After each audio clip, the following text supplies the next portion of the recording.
البروز اهو، بنيجي داخلين مره ونص نقشر ده كله، وبنركب الشوكه تمشي كده وتلف تخش تتنكد عند الكاميرا اللي هتتزرع هنا تحت. وصلت؟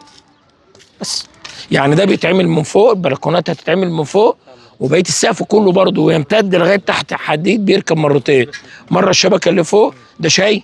لا انا ماليش في السكريات. نعمل ايه عايز تعمل شاي كده ونقشر مره ونص، ويركب الحديد بتاعنا بتاع البلكونه، لان ده مومنت مألوف فيها.